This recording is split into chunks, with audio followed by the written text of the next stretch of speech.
Hello, trainers, and welcome to another episode of Soundproof. This is our 7th episode, and we're happy to be back with you. My name is Brendan Lewis, Mr. BDog46, for all forums that matter, and Jake Muller joins me again this week, and he, of course, goes by Major Bowman online, and I do indeed. We're happy to be back with the 7th episode of Soundproof.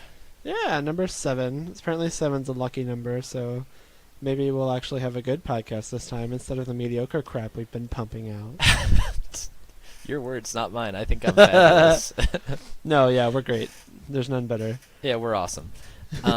So we've got, we're kind of into the thick of like local event season, which is exciting, but also gives us a lot to talk about. So we have had to kind of like prioritize some of the things that we've selected to talk about, especially because our podcasts have been like going on 2 hours the past couple weeks. So we're trying to be, in the interest of brevity, trying to get to, you know, the meat of the things that we have to talk about. So of course we do have the ladder this week.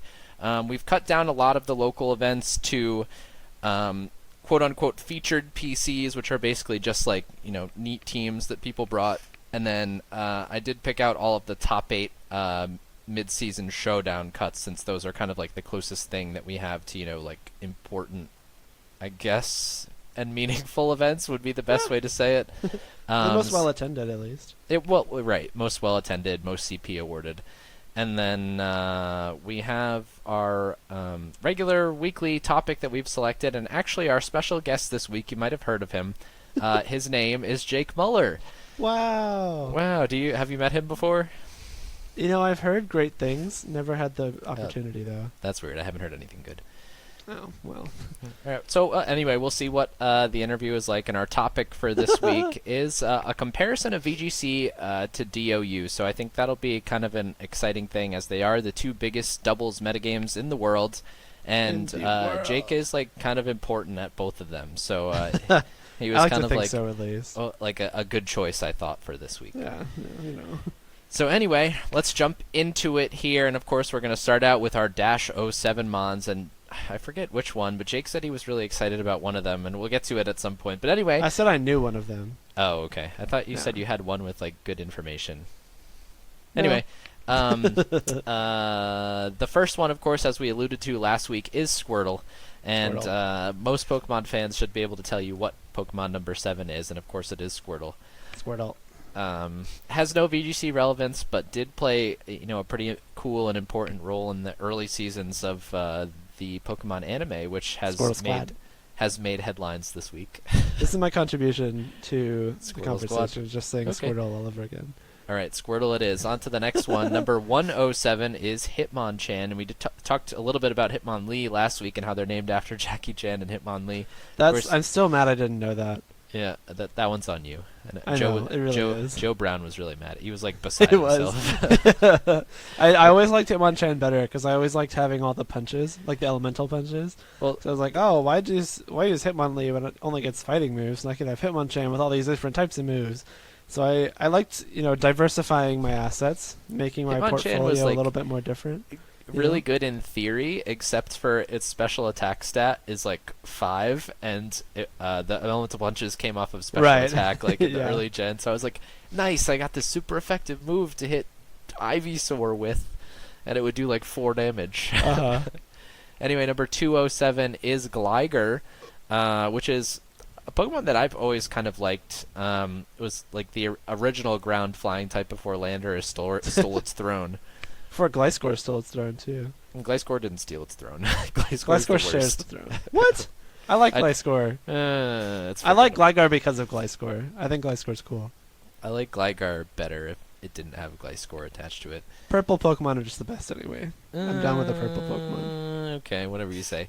The next one, number 307, is Meditite, as we jump forward into Gen 3 here. And, I mean, I'm just, like, kind of defaulting to Masters anytime that there's something that comes up. So Maylene and Meditite are in the game, and they're, like, kind of bad, but it's okay. I either default to Go or Masters at this point, and Medicham is one of the best Pokemon in Go PvP, so there you go. I'm like scarred. I'm sure we'll talk about it next time, but Medicham is a stain on Go PvP because it's so good and everyone uses it. the next Pokemon is Roserade, and I think we can go back to Go here. I know you talked a little bit about Badoo, but I'm sure if you had a shiny Badoo, you have a shiny Roserade at this point, no? I do, yeah. There I've you go. hatched 2 shiny Badoo. I think I've caught 2 shiny Roselia in the wild, and I've had 2 shiny Roselia traded to me. And so I have a big family of shinies in that line, and I have evolved one of them, and it's really pretty. That's so cute. It's also, Roselia is one of the few Pokemon I've caught as a random shiny in the actual games. Mm-hmm. I was playing Platinum again a couple years ago, and I was visiting Tommy, actually. And I was just, like, playing on at his house when we were hanging out, and I just found a shiny Roselia, and I freaked out. And he was like, "Are you okay?" And I was like, "Yeah, shiny." Yeah. It's like practically like a personality trait at this point, you and like shiny flowers. Maybe it is. Who You knows? attract them. As we jump forward into Gen 5 here, which was recently released in Go, it's not going to make me come back, but the first Pokemon Rats. of Gen 5 this week is Herdier, which is like, Herdier. to me, kind of like the forgettable middle evolution between Yeah. Stoutland and Lillipup. Yeah. Although it is like the signature Pokemon, I think, of that like one normal type gym leader. Sharon. I don't know. Is that her Or name? Lenora. Lenora. I guess they're, Lenora. well, both of them, really. That's true. The other Gen 5 Pokemon of this week, which I think this was the one that you said that you knew off the top Yeah. of your head, is Litwick. I happen to know that Chandelure is 609, and so I knew that 607 would be Litwick. And I really love this line. They're really cool. Chandelure is one of the plushes I have sitting on my dresser. Oh, cool. I just think they're really cool Pokemon. I love the design. Again, I love purple. I like the idea of a haunted Chandelure, so... Chandelier. Ugh. Chandelier. It's called Same a thing. chandelier, Jake. Chandelier's I the know. Pokemon. I've thought it was definitely done cool that before. that, I've definitely referred to a chandelier as a chandelure, and no one caught me, so it's fine. yeah, we've all been, though. I think I've called sparrows Spearows and stuff like that. But that's like an uncreative name. Anyway, there's this like Twitter account that I've been following that like is like quote unquote lost Pokemon, and I guess there was an interview at some point that talked about how there was like originally a flame pre-evolution to Litwick before Chandelure existed. Huh. And I thought that was kind of interesting, where the Lampent was basically like the final evolution. I'm kind of glad that it turned out this way, because I think Lampent is kind of forgettable as a final evolution. It's fine for the middle stage, but They probably would have beefed it up a little bit, That's true. design-wise. The Gen 6 Pokemon of the week is Klefki, and I think we mentioned it at one point as it pertained to Wolf's 2016 team. Yeah. When Klefki had its one moment in the sun when it was basically just like smacked onto the back end of Wolf's Worlds team to like patch matchups. Yeah, I mean, I carry a Klefki in my pocket every day, so Boo. not really a noticeable Pokemon anymore. There's so many keys on it. That was a really bad joke. I'm sorry. Yeah. I like tried to do something with it, and then like as soon as I said it, it's like, wow, this is really stupid. And then I tried to keep going and save it, and I couldn't. So I'll take the L on that one. Okay, as long as you're assigning it to yourself, so I don't. Oh, have to. absolutely, that was all me. All right, and the last Pokemon of the week is Zeraora, which has very little VGC relevance, but does have None, in DOU fact. relevance. So maybe a good week to have Zeraora show up here. Yeah, kind of funny it shows up here. It's definitely a relevant Pokemon in DOU. It's not like Mhm. top tier or anything, but we'll cover more on Mythicals later. Stay tuned for that section More of the myth- yeah, if you're podcast. excited about Mythicals, I forgot that's the like one of the big things. Anyway, Yeah. before we go into DOU, we do have some more VGC things to talk about, and of course, this week's ladder's greatest hits. Jake managed to get 20 teams out of 30 on the I'm just, ladder like, this week. really good. So really exciting. This is, I think, like the highest percentage that we've been able to yeah, pull off easily. like by a pretty good margin, I think. Yeah. I like to think that our podcast has influenced people to stop hiding replays because everyone just wants to be on it. And so you're all welcome for Or making maybe, like, replays easier to access. The people that hide replays don't listen to our podcast, so they're worse and they don't make the top. There we go. That's it too. So anyway, at number 2 on the ladder, the first team is Groudon, Necrozma, Dawnwing, Salamence, Kangaskhan, Stakataka, and Smeargle. And I feel like this is part of a trend that, as I look through it, maybe didn't show up so much on the ladder, but a lot of people are experimenting with like various Ultra Necrozma stuff. Well, this is literally just Tommy's team with a Kang instead of the Lele. Mm-hmm. And I like Oh, very that strongly probably makes it worse. disagree with that. Yeah. Yeah. I understand. I like Kang. If you were to throw Kang on something, like maybe put it on top of Smeargle, but Mm-hmm. like if you remember when Tommy was on, he said that Smeargle was so important for this team. So I don't Right. know. I kind of liked it the way it was. The Lele's kind of a big deal. Like Smeargle with no Tapu to stop like Coco and Feeny is kind of weird. Yeah. Yeah, it's a little weird, but it did top the ladder, or nearly Yeah. top the ladder. So at number 3 on the ladder this week is part of another trend called people trying out the world's winning team, um, and potentially making it worse. Right. With his Groudon, Lunala, Salamence, Tapu Koko, Nihilego, and Incineroar. Actually, I don't hate that. I think that's all right. Yeah, it's fine. It's a little less like. Oh no, I guess Nihilego and Coco both threaten Yveltal. It's okay. I'll allow it. The benchmark by which we judge Groudon Lunala teams is how does it Yveltal handle matchup. Yveltal. It's Nothing really else. the only one you need. Nothing else. At number 4 on the ladder this week is Ray Ogre featuring Tapu Koko, Incineroar, Ferrothorn, and Wobbuffet. Yeah, you heard me. Wobbuffet. Are you sure that's not a typo? No. Yes, Wobbuffet. I'm sure. Okay. Why? I mean, Shadow Tag, am I right? Yeah, but why wouldn't you just use Gothitelle or like Gengar? Goth doesn't have Encore. Actually, it might. No, it doesn't. No, I don't think it does. No. It doesn't have Mirror Coat and Counter. It doesn't have Splash. At number 6 on the ladder, I don't even know what else to say about that. Yeah, me neither. At number 6 on the ladder this week is Groudon, Yveltal, Metagross, Tapu Koko, Incineroar, and Landorus Therian. And I think this is another one of those teams that is kind of like trending after the way that it placed at Worlds with the Primal Yveltal Metagross stuff. Yeah, I agree. There's a lot of that stuff that's popped up, like specifically the Primal Yveltal Metagross. We'll see that a lot with like varying partners, but it's a cool team. I like the concept and I like how it plays out. So, not really surprised to see it again. Yeah, I really like the idea a lot, but haven't really latched on to like a full 6 yet. I think like Primal Yveltal Metagross is really good. Mm-hmm. And that there are obviously good teams that have filled it out, but none that I'm a huge fan of yet. Yeah. And as we all know, my word is law. So, Pretty much. You heard the man. At number 7 on the ladder this week, as people continue to throw this against the wall and get it to stick, is Rayquaza, Lunala, Tapu Koko, Incineroar, Stakataka, and Amoonguss. So after it kind of flopped at Worlds, people are like kind of undeterred here and continuing to try this archetype out. Did it flop or did it just not show up? I mean, I don't remember seeing many even at like the lower placings. Aaron Trailer had it and he cut. I think that was the only one in cut. Yeah. I don't know. I don't really get it. Like we were talking before we started recording, and it's still just something that we just don't understand. Yeah. I should ask Aaron about it because he always explains things to me in a way that makes me understand. Yeah. At number 9 on the ladder this week is Groudon, Yveltal, Metagross, Tapu Fini, Incineroar, and Mimikyu. So very similar to the team that top 4 Worlds, but with a Tapu swap. Yep. Not really typical. much else to say about it. We've covered those teams plenty. At number 11 is another Rayquaza Lunala with Tapu Fini, Incineroar, Kartana, Nihilego. So people are trying all sorts of like different things on the back end of Rayquaza Lunala here. Yeah, there's a bunch of things that people are like trying to make work with it.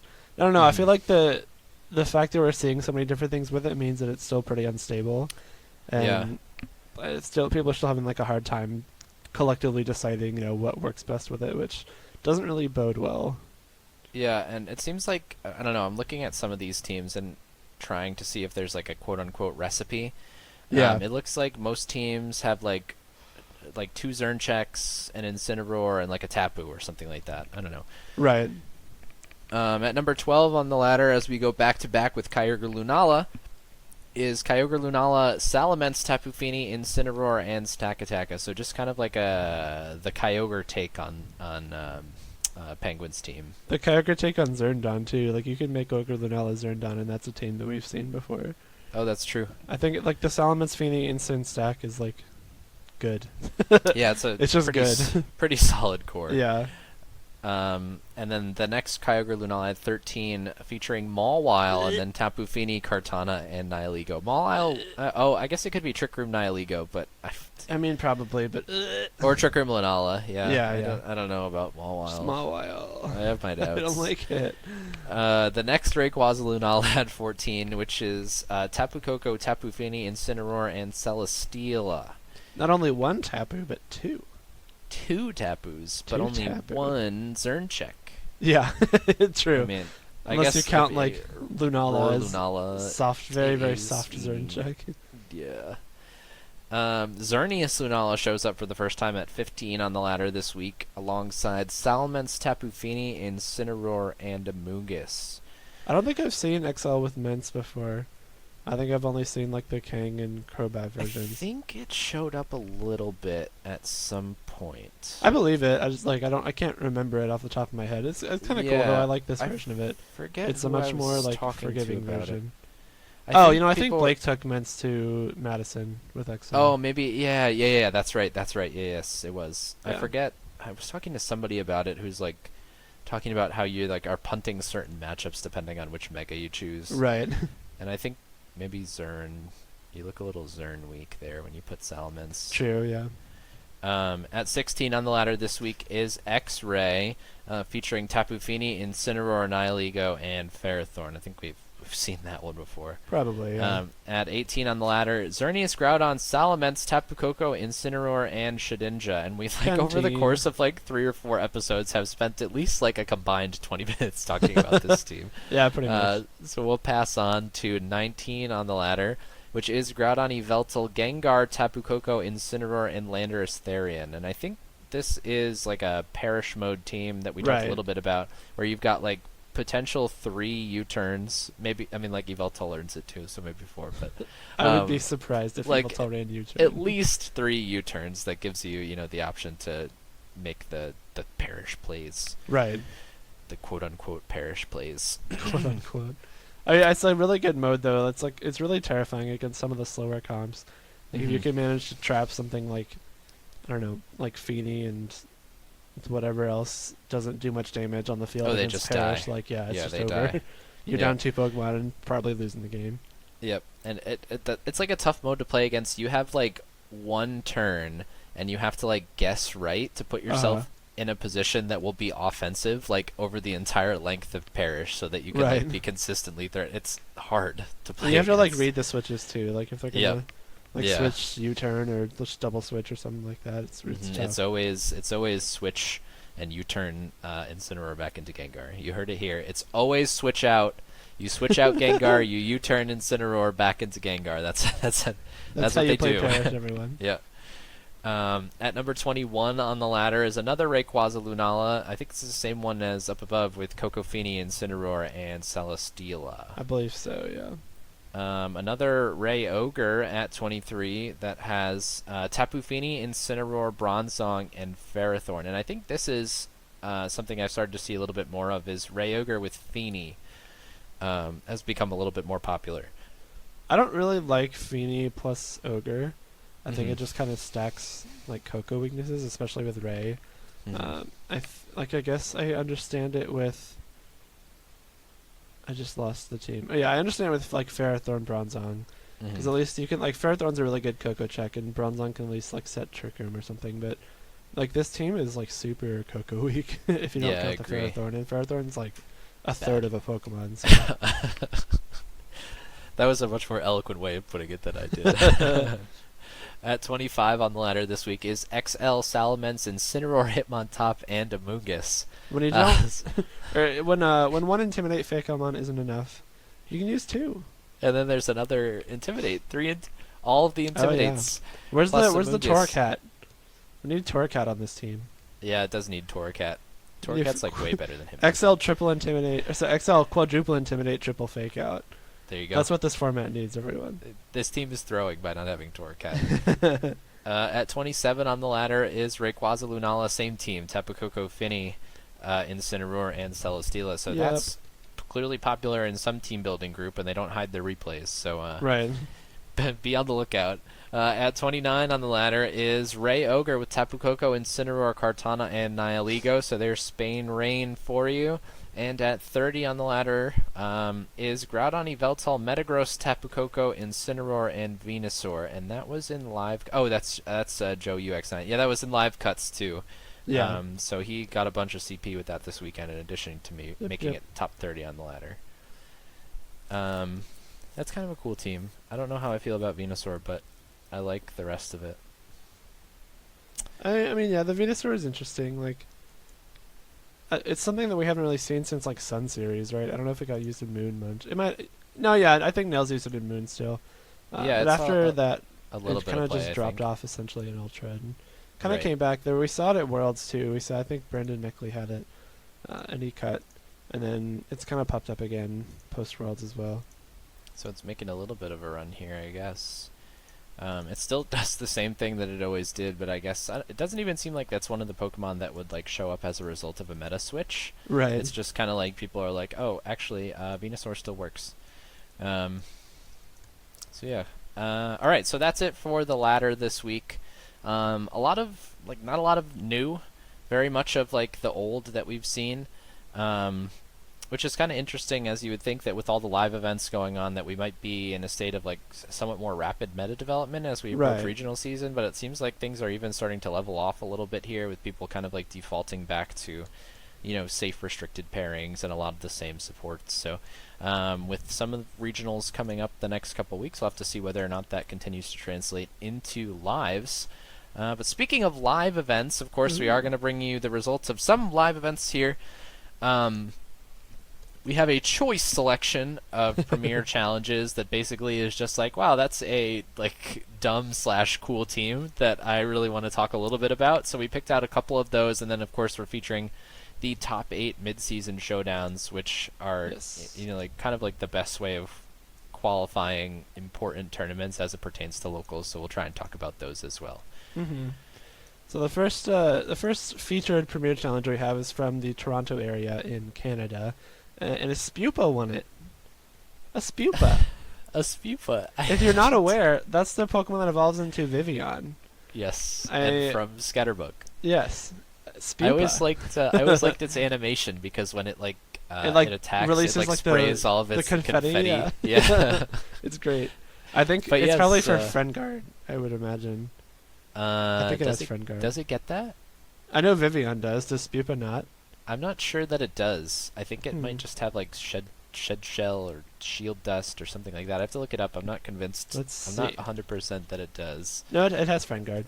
Oh, does it? Okay. Yeah. Well, does it have Rage Powder too? Let me look. Nope. I feel like it. Yes, no it does. Powder. It does. Sorry. It does. Oh, it does have Rage. Okay, so it has a niche. All right. It has That's Rage actually Powder. way better. It has Bug Bite. You can steal some berries. It has Electro Web. It has String Shot. Wow. And that's probably what you would run. I bet it. I wonder if you can make Precipice Blades a 3-hit KO with Eviolite. I mean, it resists. Yeah, Maybe. you probably could, right? All right. Who knows? So Probably not. It's literally 45 HP, 60 defense. Those are its base stats. Wow.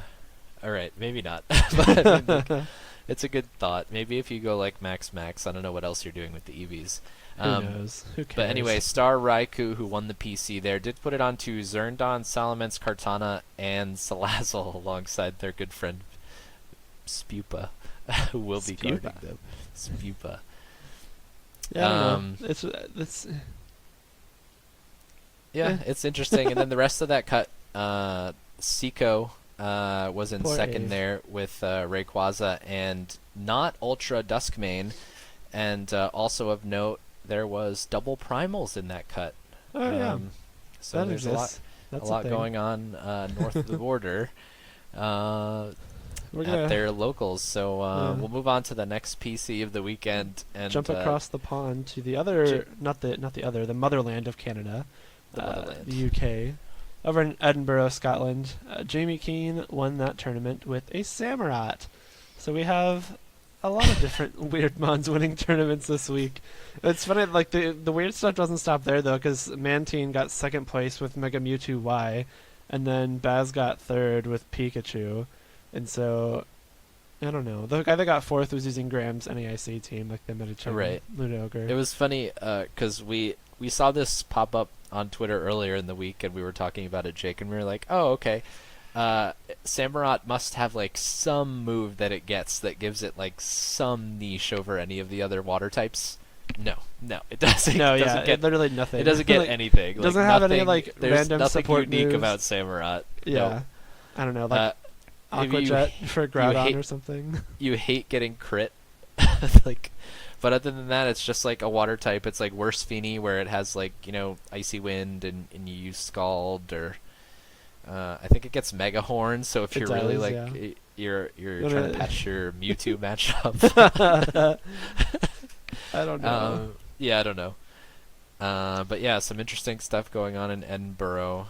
As we move on to our next PC here, which was in I'm gonna pronounce this wrong, Valladolid. Valladolid. I think so. Valladolid. Valladolid. What country Spain. is that? I want to say Spain. Okay. This is a Spanish website, I'm pretty sure. Abyssal Ruins. Uh-huh. Anyway, this PC had two of the following this team in cut. There was actually a finals mirror. Dialga, Ho-Oh, Mega Venusaur, Tapu Fini, Incineroar, and Landorus. That's a team. It's like team. I will tell you that team will not be losing to Xerneas. Yeah, Venusaur, Ho-Oh, I don't think so. But also, like, even if Xerneas boosts, like, those things just kind of like sit there. Like, they can both 2-hit KO it, but like, can they? Sludge Bomb won't 2-hit KO boosted Zern. Can Ho-Oh with Brave Bird? Probably not if it's like bulky Zern or not. Jeez, like okay, so maybe there's. I don't know. You could like Leech Seed it. You could Sacred Fire burn it. You're not gonna like beat it quickly, but you're also not gonna lose to it. Yeah, you could probably just stall it out with Leech Seed if you have Protect. I Sludge Bomb poison. Valladolid is in Mexico. Oh, okay. I did look it up. And then also in that cut was a copy paste of Hiroshi's team, and then there was Kyogre, Dawn Wings, Manectric, Lele, Aselgor, Ferrothorn. Lele Aselgor is like peak crackhead. Yep, it it's sure is. Like, and there's really no other way to describe like it. Ultra Necrozma, there it goes. Yeah, yeah. Because you're either you're either getting like what? Acid Spray comboed, you either get like Final Gambitted, some random Encore is gonna fly out. It's just terrifying. And then I always like kind of laugh at teams like this because it looks like the first 5 Pokemon were put together and they're just like, I have so many matchups to match. Ferrothorn will do the trick. Ferrothorn is one of those like one of the mods the crackheads like where they go too far in the crackhead direction. They're like, all right, let's pull it back a little. Let's put a Ferrothorn out there. But then they just expose themselves as crackheads even further. Yep, because only crackheads use Ferrothorn. All right, and our last PC of the week comes from Sao Paulo, and the reason that I wanted to bring this one up is because the winning team had dual primals Oranguru. So I thought that was kind of neat. Oranguru in theory is like, oh yeah, you use it and you set Trick Room and you spam spread moves. Yeah. And that's like exactly what this team is set up to do. Yeah, and that's what primals are good for too. Like I get the theory. Yep. And clearly it worked for this guy at this Premier Challenge. So. Yeah, I mean, like if that seems like something I would have fun like playing on the ladder with, and then would never consider bringing to a live event. I mean, it makes a lot of sense, right? If you get like Oranguru on the field next to Kyogre, and you get to like Water Spout Instruct one time, you're probably winning the game. Like it probably has 2 Water Spouts off in one turn. Yeah. Oh, that's right. It gets that. Yeah. I thought that was kind of neat. I wanted to point that out, and then I agree. The rest of the cut there is like relatively standard stuff. Yeah, there's like Edie's World's team and Hiroshi's team, and then XL Ditto. Which I think is Agati's team. Agati's team, yeah. Or maybe I just like automatically place any team that has Ditto on it with Agati. Well, like XL Ditto King, I think that's Agati. No, it's not him playing, but I think that's like what he uses. His team, yeah, that makes sense. All right, so that's all of our featured PCs of the week. As we're gonna jump over here into the top 8 mid seasons, starting with one that comes from Valencia, Spain. Yeah, our good friend Alex Gomez managed to take that one. Kind of with the standard Zerndon Parish mode with Gengar, Fini, and Incineroar, Landorus. It's a team it's a really solid team. Like, if you're having a good day and you play well with it, you're probably going to perform well. So, like, not at all surprised to see Alex win with it. Yeah, definitely. I mean, like, those Parish modes, especially, like, more than a lot of other teams. And, I mean, like, this definitely could be something that Alex himself is exploiting, is, like, you can heavily exploit, like a skill gap. Right. If you're playing a Parish team like that. So if you show up to a local and you want to like play something that has like very low variance, play Parish, right? That's so a really if you good run point. into like a new local, it's like less subject to like getting hacked out because you're playing very defensively and stuff like that. So kind of like a good thing if you want to go and like show up and get some guaranteed CP. Yeah. And it looks like Eric Rios was running the same team in that cut there with the Parish. There's a little bit of Ray Ochre, but no Spain Rain. I guess they're respecting the Kings there by not playing their own there's a team couple against Spain them. Rains with like 1 mon difference. Yeah. like in Oh, third that's like place. Togedemaru over Cart. Yeah, well, Spain had Coco, right? Oh yeah. So Yeah, like that's third there's place they have two months Crobat different on over. both. Oh, you're right. Sorry. There's no Ferrothorn on Yeah, Spain yeah. either. I read Yeah. Ferrothorn as Grass Steel, and I was like, oh, Kartana. And then is the seventh place team, is that like actually Danny Hotaku, the ladder guy? I have no idea. Do you know what I'm talking about? Because Yeah, I that's the guy that like spams Perugly Yeah. Ditto Regice on the ladder. So I wonder if he's actually like showing up to lives now. I thought he was Maybe. just a ladder hero. I don't know. I could see it.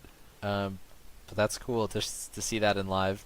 Yeah. And I'll repeat that: Perugly Regice Ditto receives And of 25 course, next CP to at this the event. archetype of, oh my god, what am I going to use? It's Rayquaza Yeah. Lunala, so... Yeah, I mean, you may as well use those Pokemon. Yeah. Regice is there for you got an Yveltal matchup, you got a Salamence matchup, you got a It's like kind of an ogre matchup. It's like super, you got an ogre super fat. matchup. It learns Zap Cannon. There's your ogre matchup. It's Thunderbolt, too.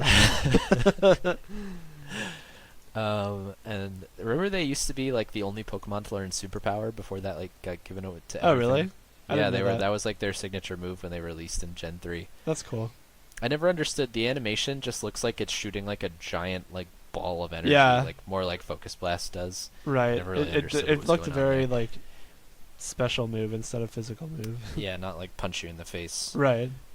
All right. The next top 8 midseason we have here is from Guadalajara. And that was won by a team, I think I've seen this a little bit on the ladder when I've played, which is XY, Incineroar, Feeny, Gengar, Landorus. So it's just kind of like that Perish core, and then you put XY on there. It kind of makes sense because, you know, like Finny, Incineroar support Xerneas pretty well, and Yveltal Right. can kind of like slot into that Perish mode pretty effectively too. Yeah, I mean, there's a Perish version that has Finny instead of Coco on on Unzerndon, too, so... Like, I understand if you're going more for the Perish mode. I think Yveltal makes sense. It maybe has, like, a stray U-turn, like you mentioned earlier, but it's more of, like, a fat Pokemon that can kind of take advantage of...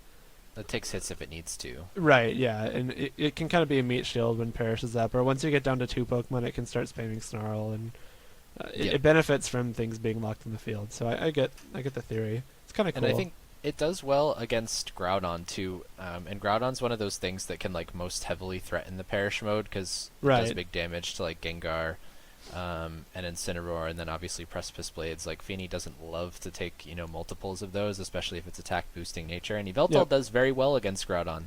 So I guess in that sense it works, especially next to Landorus. Some of the other highlights in this cut were actually another XY in top 8 that had Incineroar, Lele, Salamence, and Amoonguss, so a much more offensive take on the archetype. That's the Chua version, isn't it? XY? Oh, I completely misheard you. I'm stupid. Okay. I was thinking about the third Go to your place corner, team. Jake. I was thinking about the third place team. It's the same 6, but it has okay. Groudon over Yveltal. I And jumped it's down like for... standard Zerndon with Lele instead of Feeny. Right, I yeah, associate that with yeah. Palchua. I jumped down for XY continuity. Yeah, but you're yep, right. That was on the me. same 4 there, just like an Yveltal in for a Groudon in the top 8 team. There's also the James Beck Worlds team in top 4 as well. Yep, there's a James Beck Worlds team. There's a Spain Rain. There's Necrozma, Duskmane, Groudon, Kangaskhan, Tapu Fini, Salamence, and Tapu Lele. That's kind of an interesting one. That's Dawn Wings. What did I say, Duskmane? Yeah. They're the Dummy. same Pokemon. It doesn't matter. It's just, and then- that's like Psy Spam with a King Feeny option, I guess. yeah, I mean, like, I think, like, Feeny there just kind of, like, doubles down on Yveltal checks. True, yeah. And then the last team, since I've talked about all the rest of them, is Rayogur, Metagross, Coco, Ferrothorn, and Landorus. So not a 6 that I've seen, but not necessarily Pokemon that I'm shocked to see there. Right. We have a Chicago midseason, which was won by Stratos, who is also a DOU player. So kind of another thing that kind of shows up on our show that fits thematically. Speaking of thematically, Kangtorn, everyone. He was using freaking Kangtorn with Mawile and Como. Everybody else seems to have moved on, but not Keith. He goes right back to like the original version of it. He was talking about it in Monarchs. He was preaching it. He was like, "It's so good." Yeah, he was like, "You're crazy if you take off either of these," and blah blah blah. And we're like, "Oh, okay." I refrained from participating. I think I participated. I didn't like flame him or anything. I actually tried to like learn why he thought so and everything. Every time he typed something, I was like, "Okay, disagree." You have more okay, disagree. You have more restraint than I do.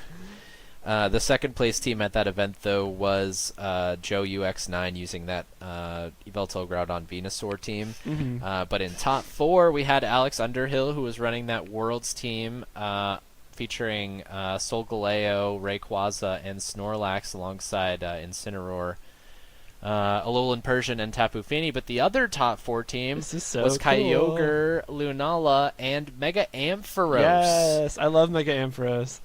It's trash, but I still love it. It's I mean, a really you kind of cool understand design. What it does in theory, right? Like, yeah, it checks Yveltal, it quote unquote checks Yveltal. Although like a Snarl Thunderbolt is going to be doing like less than half to it. It checks Ray too. It checks Rayquaza, Salamence. Yeah. It had he tweeted the team and it had hidden power. I don't know which one, but I would probably guess fire for like Kartana maybe. Maybe ground for like stack, because it could be ice. Although I don't think you need ice with this team. Huh. Could be water. Stop. Oh my god, what if, oh my god, you're right. Oh no. Probably water. Oh no. I think you're the right. other 3 Pokemon on that team were Incineroar, Tornadus, and Stakataka. So like a pretty established like tail room team there. Yeah. And it kind of like screams that at team preview even. In top 8 of that tournament was an X-Ray, Gastrodon, Tapu Koko, Incineroar, and Stakataka piloted by Eshi. Temporal was running a team that is straight out of the Boit playbook. That was Groudon Lunala, Mega Alakazam, Tapu Lele, and then Terracotta. That is one of those teams that I do not like to play against. No, yeah. And like you sit down in Team Preview and you're like, oh god, here we go. Yeah. It could be Gravity Hypnosis. Like, yeah, obviously you have like beat up. I would be shocked if it wasn't like beat up. Yeah. But that's like not a very fun team to play against. Yeah, I mean, like, I wonder if that's one of those Hypnosis Lunala teams. Oh, it could be like Scarf Gravity Lele or something. Yeah. Yup. I'm like having anxiety just looking at that team. Another top 8 team is Groudon, Lunala, Mawile, Fini, Incineroar, and Hydreigon, which is kind of interesting. That kind of slots into that. It's funny to like think that this is that is Umbreon's slot. That's where it goes, right? Is like those like dark type that check Lunala and Yveltal and stuff like that. But Hydreigon, it's like, kind of interesting. I don't hate Hydreigon. Yeah, and like I still hate Mawile, but I understand it on this team at least because you have an Yveltal check. It's like as bad as I think Mawile is, it is actually a very good Yveltal check. So I don't know. It definitely is. Yeah. Although Foul Play still like chunks it out. Probably, yeah. No, Dark Pulse. That's what it's Dark. Yeah, because Foul Play, you don't get the huge power boost if you target them. Dark Pulse chunks it out. Yeah. Mawile gets the huge power boost when it uses Foul Play, which feels really backwards. Cool. But anyway, the last team in that top 8 is a Kyogre, Xerneas, Salamence, Incineroar, Amoonguss, and Kartana. So I think this is really cool. I like that. Similar to James Beck's team, it's just Salamence over Tornadus, I think, right? Pretty much, yeah. Yeah. That's neat. I like that a lot. Which I think that's fine. Yeah, that seems pretty good. I'm not like the world's biggest Tornadus fan anyway, so that makes a lot of sense to me. Yeah. All right, we've got 2 more mid-seasons to go, the next of which is from Valencia. This was, like, overall a pretty standard cut, I would say. It was won by Xerneas, Groudon, Salamence, Tapu Koko, Incineroar, Amoonguss, which is, a pretty common collection of Pokemon. The second place team was the Beck Worlds team, and then in third place is, I don't think I've seen that exact 6, but Xerneas, Groudon, well, I've definitely not seen the exact 6. Xerneas, Groudon, Gengar, Tapu Koko, Incineroar, and Breloom, which is a departure, but we kind of know what that does. The scarf's open on that team. Go to town. And then the last team in top 4, everything else, barring the Gyarados that shows up here in top 8, is like pretty standard as far as team compositions go. With we have X-Ray Lele, we have Ray Ogre, that's Spain Rain. We have X-Ray Feeny, and then XY Perish, and then the last team, which is the one that I alluded to, Groudon, Dawnwings, Necrozma, Gyarados, Tapu Lele, Hitmontop, and Ferrothorn. Gyarados looks really weird without a Ray. Have a hard time processing that one. Yeah, like I just almost wonder always if that's see Gyarados like next to Ray. Yeah, or Kyogre even. I wonder if that's just the Umbreon slot. Stop. This was in Valencia the day before the first one we covered too. So okay. Some of the same people repeated, like Eric Rios is in cut. Albert Boss, who got second at the other one, was in top 4 again. So some of the same people. I think some repeating teams. Eric was using Spain Rain this time, and I want to say Albert had the same team as from before. But it's kind of cool to see like people using different things on consecutive days, but some people also sticking to their guns, and both still having repeated success. But yeah, as you said, largely a standard cut other than like a Breloom and then the one weird team at the end. Right, and I'm looking at the cut of this last tournament that we have here, Jake, from Palamos, which also has a lot of the same people in it. So it seems like there was like a CP farm in Spain over the last couple weekends here. Yeah. Alex Gomez is in second. Albert and Eric Rios are in top 4 there. So a lot of the same customers. And again, a pretty standard cut here. Super standard, actually, now that I'm looking at it. There's like nothing outside of top 20 in usage. That's a good point, Yeah, X-Ray, Feeny, Incineroar, Amoonguss, Landorus won it, and then Alex Gomez with his Spain Rain in second. Eric Rios, top 4 with his Spain Rain, and then Albert, I think, is the same team there with X-Ray, Lele, Incineroar, Crobat, Amoonguss. So yeah, very standard. Kangtorn in top 8, Yveltal, Groudon, Gengar in top 8, Solgaleo, Rayquaza without Snorlax in top 8, and then the final team is X-Ray, Feeny, Incineroar, Kartana, and Amoonguss. So really very standard, and it looks like they've kind of got I'm almost surprised that when there seems to be like a local meta being established that nobody's trying to like counter team. Yeah. I don't know. It's just like running the same team out there. It's still somewhat varied, at least. Like nothing is like way too out there, and everything that's been used is pretty standard. But there's no like repeat teams. There's 3 X-Ray, 2 Rayogre. Yeah. Yeah. No, there's no repeats. Oh yeah, there is. Never mind. But it was Alex and Eric, so that's okay. We'll let them have it. They can have their team. Yeah. It's one of those situations because I know. Zach Carlson was tweeting about it after we had like locals on back-to-back days, and there was another one like coming up the next weekend, and a bunch of players were using like Rayogre, Togedemaru, and Zach was like, "I'm gonna build Zekrom," just like stuff like that. Where like why wouldn't you do it? And also Chef, it goes to some of those tournaments, so that covers Shedinja as well. True. Like why wouldn't you try to like counter team if you have an idea of what? You know, like, if you want to try and get yourself some CP with like a cheeky team choice where you barely have to play Pokemon. Yeah, well, like back in 2015 at the Texas Marathon, like there was like a week where we had 6 premier challenges over 7 days or something like that, and like everyone was running Men's Sand, like almost everyone, myself included, because I loved it and it was good. So eventually, like on the last day, I just ran Goggles Greninja as my like last one on that team. Goggles Greninja. Yeah, like screw your Salamence and your Tyranitar, I'll just Ice Beam them and low kick them. And like Amoonguss was a big deal on those teams, so it didn't care about that. It was so funny. Greninja's like the ultimate counter team. Yeah. There's like a New England legend about this time that Aaron Traylor ran 4 attacks Life Orb Greninja as like a counter team to multiple people in the area. It's like Greninja. If you want to win local events, bring Greninja.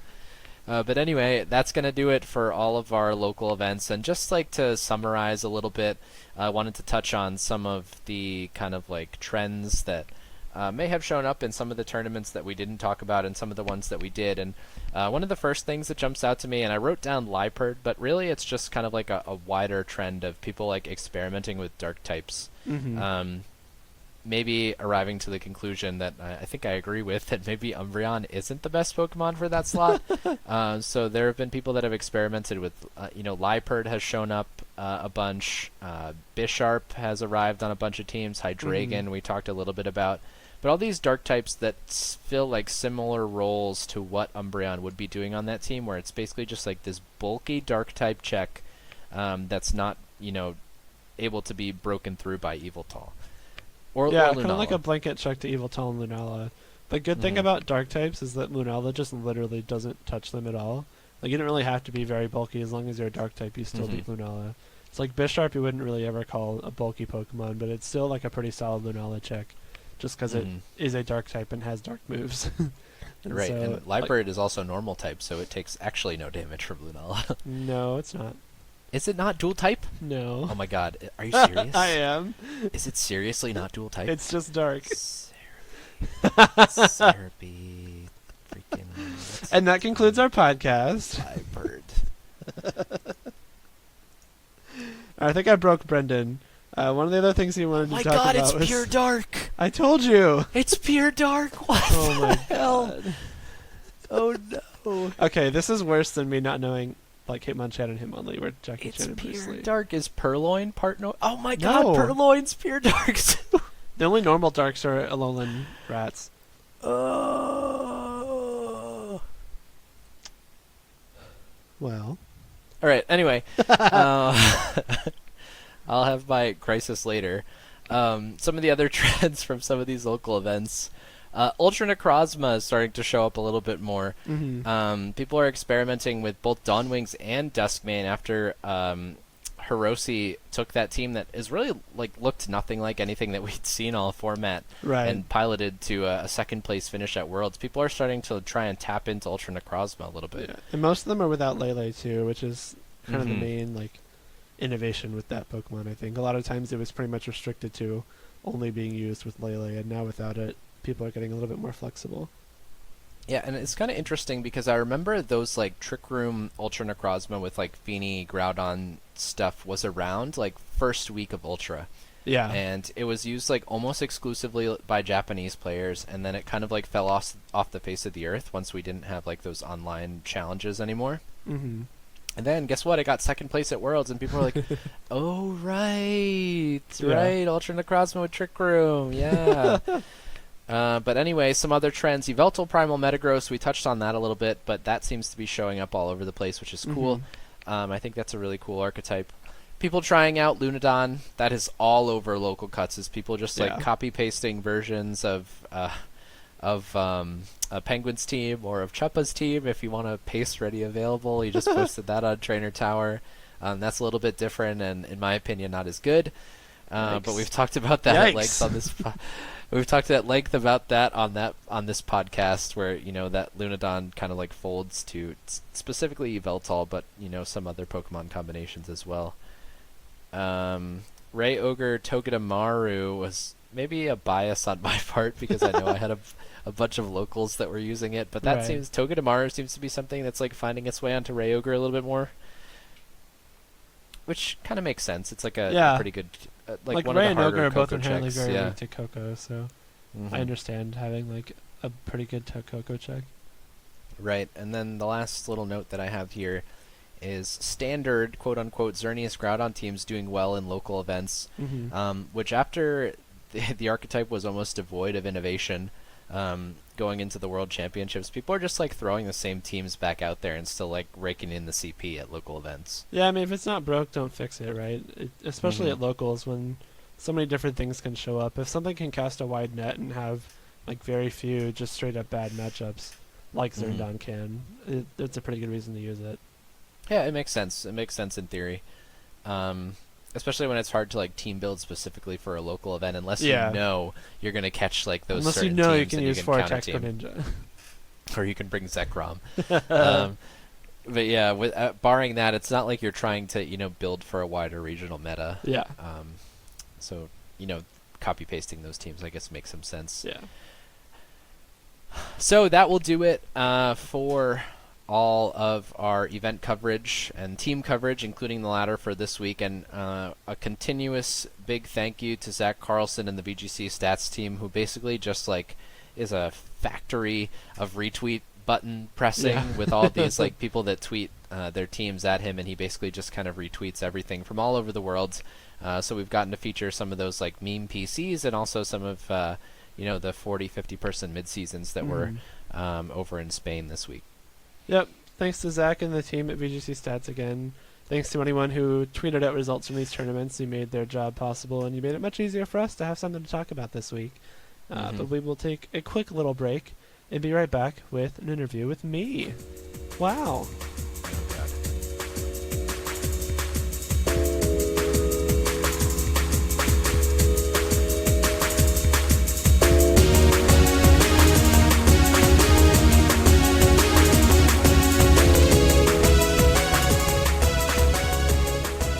Welcome back to part 2 of episode 7. Thanks for joining us here on Soundproof.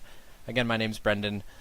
He's Jake, and of course he is our special guest this week as we break away from VGC into another doubles metagame, and at the intersection of those two metagames, you will find Jake Muller. The one and only. So if you weren't aware, I am one of 2 tier leaders of Doubles OU. Which is a format on Smogon where I'm also like a senior staff member, and it's a 6v6 doubles format. It's more structured like Smogon OU singles than it is VGC, because it's, like I said, 6v6. Like Smogon tiering principles apply to it, so we don't follow VGC rules at all. We have our own like ban lists and clauses and like tiering procedures and everything like that, and so it's somewhat similar to VGC in that it's doubles, and it's very different in most other ways. Yeah, and I've only kind of minimally dabbled in it, to be honest with you, and the couple times that I've tried to play it, I like get onto low ladder and I run into like 3 different monotype teams in a row, and I'm like, okay, I don't have the patience to make it out of low ladder. That's the GU ladder is like notoriously bad, especially at the bottom. I think a lot of that can be attributed to people who aren't familiar with doubles in general, like hopping on with whatever team and like either not doing so well or like playing other people in a similar boat, so they win and their rating goes up, and then they kind of make it up into like the like areas where you might expect people to like have better teams and that kind of thing. But once you get to the high ladder, there's some really good games, and obviously like tournament games are going to be much higher quality than ladder on average too. Of course, yeah, and I mean like that goes for most formats, regardless of whether or not it's VGC or DOU.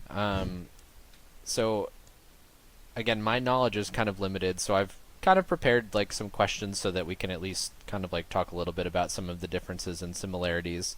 So again, obviously it's a doubles format, but one of the things that kind of sticks out to me, and I think you can probably speak pretty well to this, is that like metagame development for all of the Smogon formats are exclusive, like it's exclusively online, right? Right, yeah, there's no like in-person tournaments for Smogon. Right, so as opposed to VGC where like there is a lot of metagame development that goes online, there's also like a live element to it. Right. So there's a lot that differs in that regard. Yeah, I think there's a few like bigger tournaments each year that metagame development tends to center around. For the most part, if you've heard of Smogon Premier League or SPL, that is probably, it's the biggest tournament on Smogon in general. It's a team tournament much like NPA, and they're all like multiple formats. There's like OU, UU, RU, and U, all the singles formats. A lot of them have old gens, so like XY, BW, Gen 4, 3, 2, 1. And Smogon Snake Draft is a very similar tournament. It's also a team tournament with like 10 slots and with multiple formats.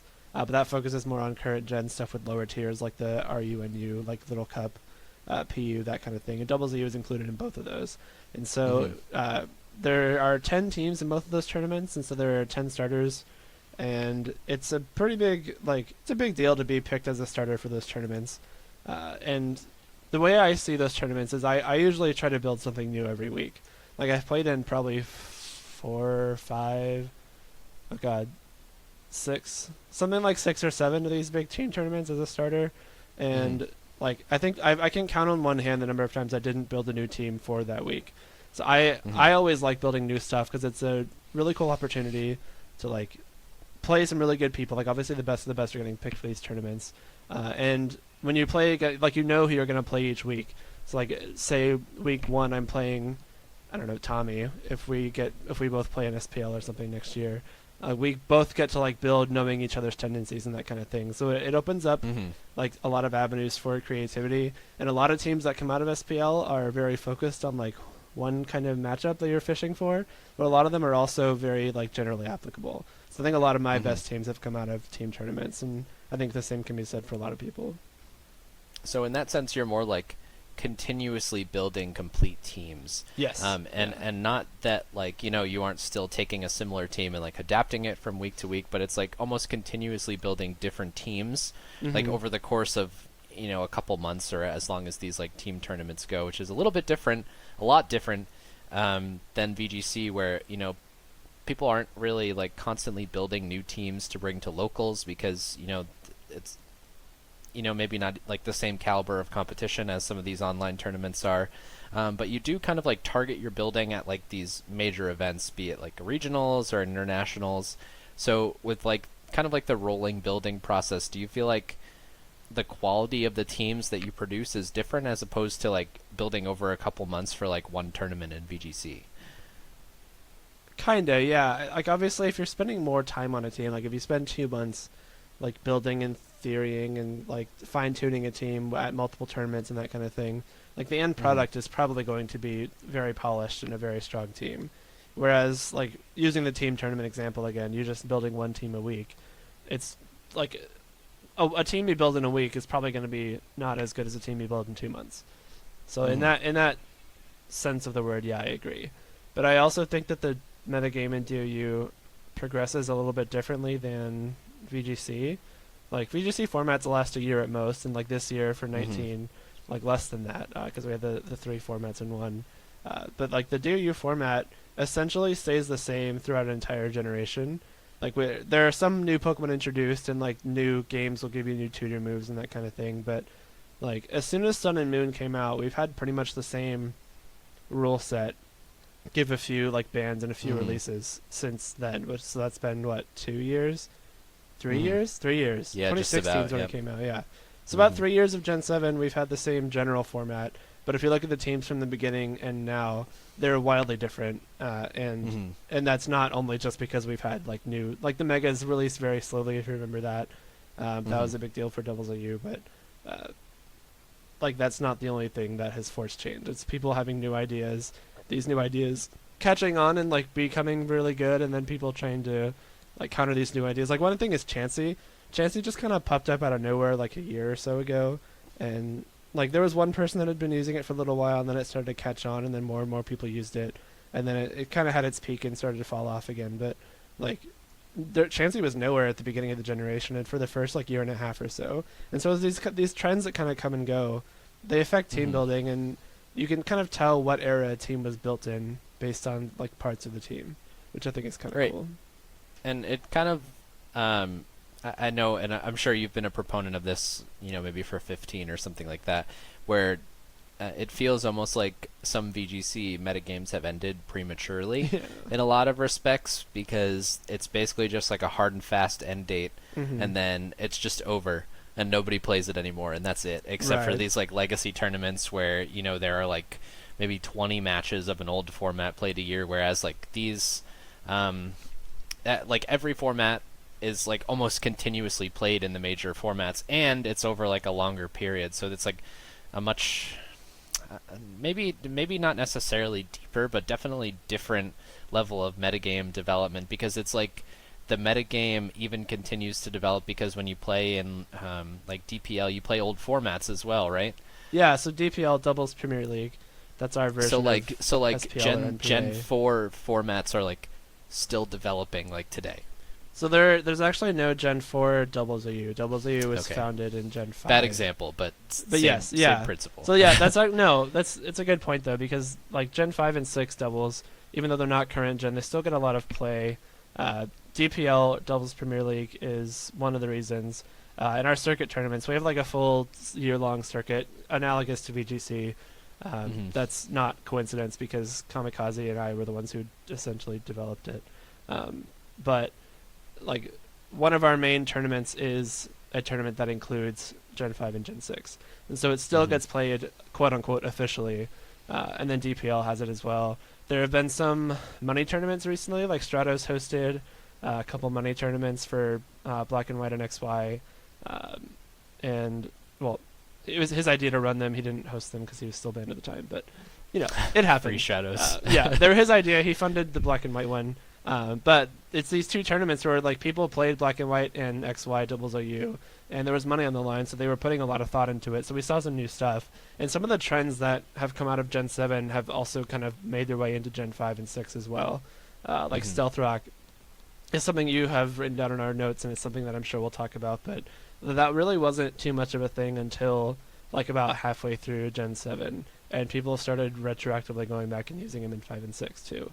So it's stuff like that. There's like they aren't progressing as rapidly as current gen, which makes sense because they're like easily the least to played of the three.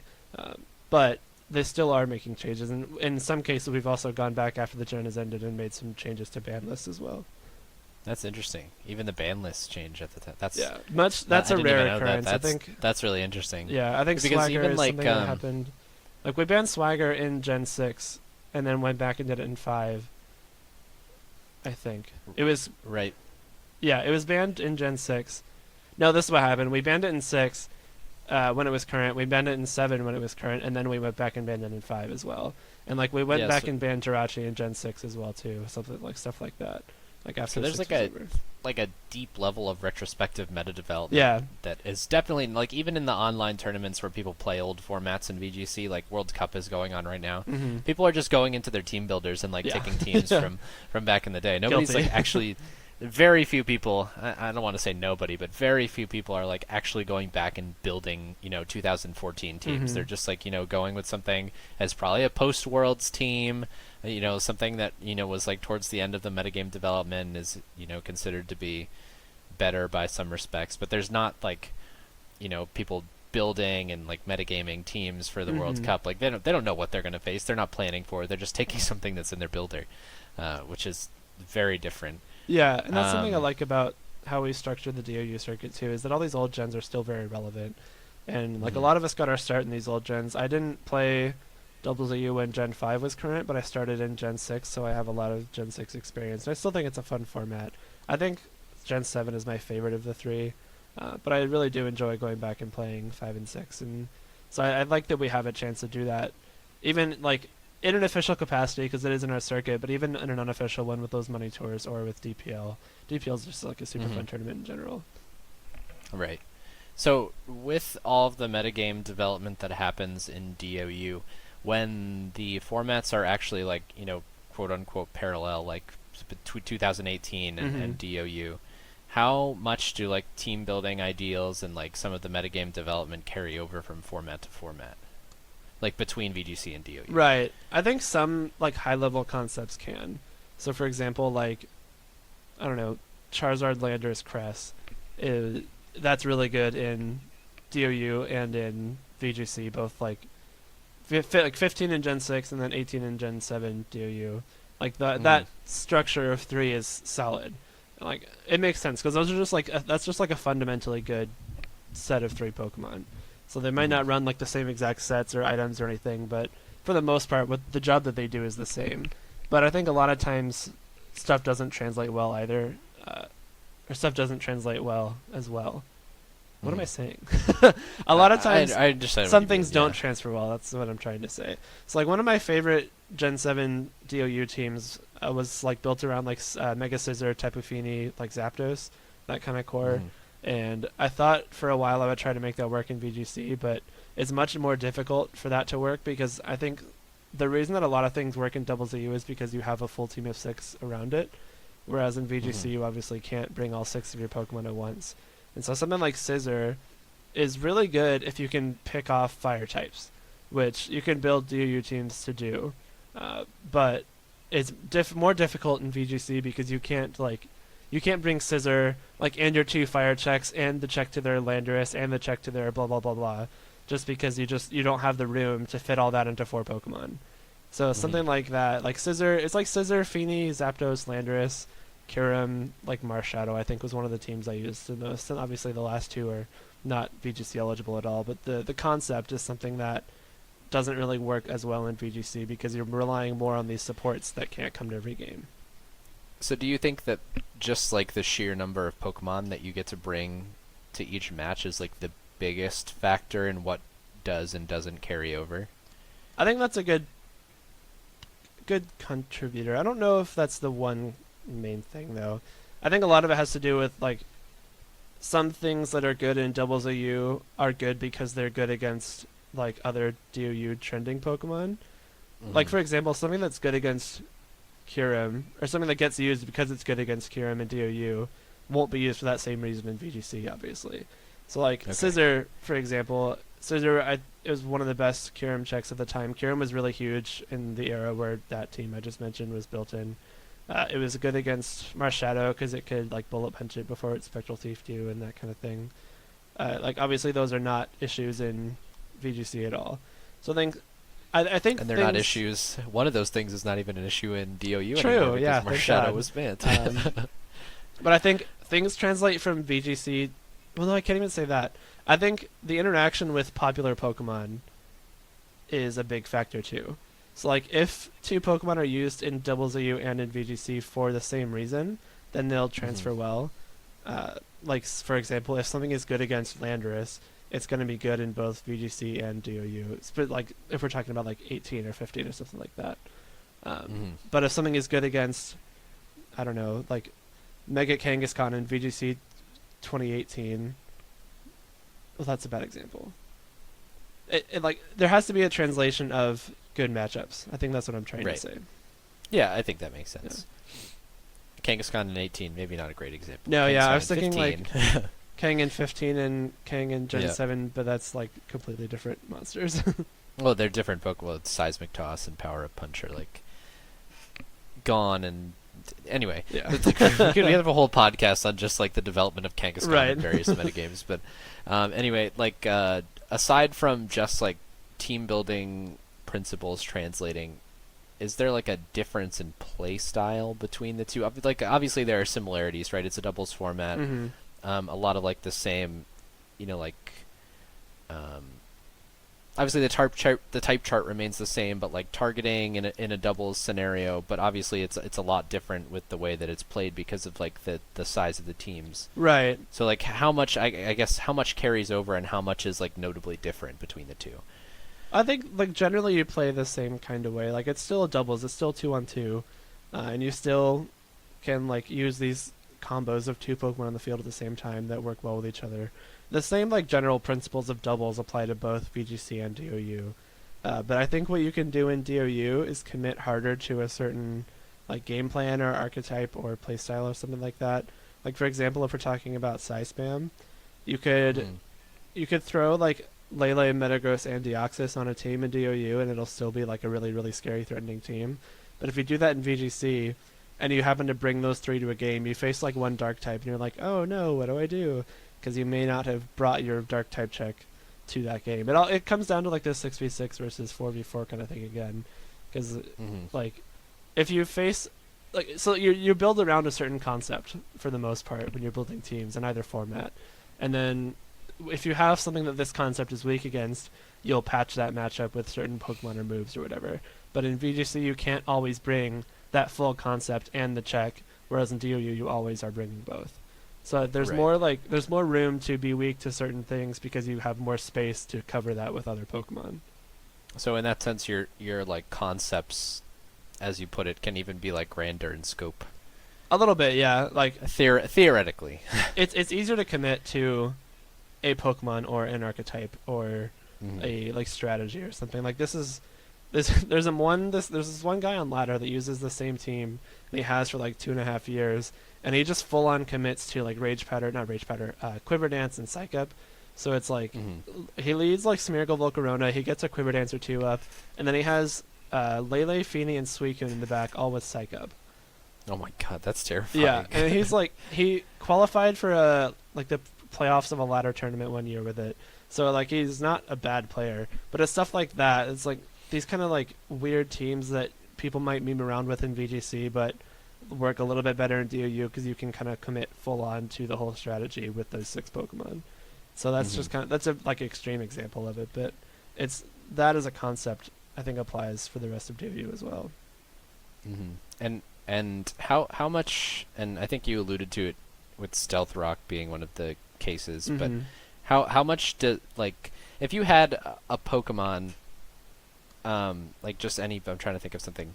Like, okay, I guess Landorus is actually a good example, right? Landorus is like super good in both National Dex formats, like 15 and 18. Yeah. That and I guess even going back into like Gen 5 if you wanted to go that far. And obviously it's good in Doubles OU too for a lot of the same reasons that it is. But you see it run something like Stealth Rock in Doubles OU, whereas you would never like see somebody caught dead running a Stealth Rock in VGC on their Landorus. Like what is it? I mean, I guess it's got to be the length of the game. But so in that case, how much do you find differences in like core move sets between similar Pokemon in the two formats? It honestly just kind of depends on the Pokemon. Like a lot of things run the same moveset you would expect, like Incineroar. The main moveset in VGC 18 would have been like Fake Out, Flare Blitz, Knock Off, U-Turn, and that's usually what you see in DOU as well. Coco would usually run something like Thunderbolt, Dazzling Gleam, Volt Switch in VGC 18, and you'd see that a lot in Doubles OU. There are some Pokemon that are very different, like Landorus being a really good example. In 2018, for the most part, we saw... I guess at the beginning of the format, we saw like the physical ones, whether they be like Scarf or Assault Vest or whatever, and then we saw people move towards the special variant with like Earth Power, HP Ice. Like a lot of them were Scarf with like HP Ice, U-Turn, Stone Edge, Earth Power, and that in DOU the standard Landorus set is generally neither. Some people have been running Scarf lately. I like Scarf personally, but a lot of them are like this bulky set with like Earth Power, Stealth Rock, U-Turn. And then something like Hidden Power Ice or Knockoff or... It's more similar to like the way it's used in singles than it is in VGC. Yes, yeah, that's a very good point. In singles, it's usually more of a like bulkier Stealth Rock U-Turn pivot type of thing. In singles, a lot of people run it with like Swords Dance and a Z move as well, and that's much less common in doubles. It's the physical set still gets some use. Like Ground DM Landorus is very good. That's a super strong Z move. I've seen like Swords Dance flying the game before. It's not very common, but it does exist. But that's probably one of the Pokemon that has the biggest difference in like moveset and use between doubles and Doubles OU rather and VGC. Just because so it kind of comes around to Stealth Rock, like for DOU at least. Are there like a lot of other situations where there are like fundamental differences in the way that Pokemon are built between the two formats? Not a huge number off the top of my head. I'm looking. Like, is there anything like do you like defog or rapid spin or like sticky web? Well, yeah, or like that. Defog is pretty big. It like Stealth Rock is very popular, and it's largely because of the length of game, like you hinted at, and because of like, the whole 6v6 versus 4v4 thing again. But like Stealth Rock is hitting way more things in Doubles OU over the course of a game than it would in VGC. It's like something, and it kind of has to do with the popular Pokemon too. Like Incineroar is huge. It's #1 in the usage on the ladder. It's way up there in tournaments as well. And obviously Incineroar being weak to rocks, it'll take 25 from Stealth Rock, and so it kind of prevents Incineroar from kind of switching in carelessly. It kind of puts it on a timer and prevents it from being careless. But a lot of like the top tier Pokemon are weak to it too. Like Charizard is really good. Obviously takes 4 times damage from it. Volcanion is really strong, takes 25 from it. I personally like Volcarona a lot. That's an opinion that is not shared by everyone, but it's another like 4 times a week Pokemon. So if you're using some of these Pokemon like Charizard, like Incineroar, like Volcanion, or Salamence is up there too, also weak to rocks. Defog is almost a necessity. I personally wouldn't run a Charizard team without it myself, because if not, you just have to walk on eggshells the entire time with your Charizard. But some like the good defog Pokemon include like Coco, Landorus, Cart gets defog, Feeny gets defog.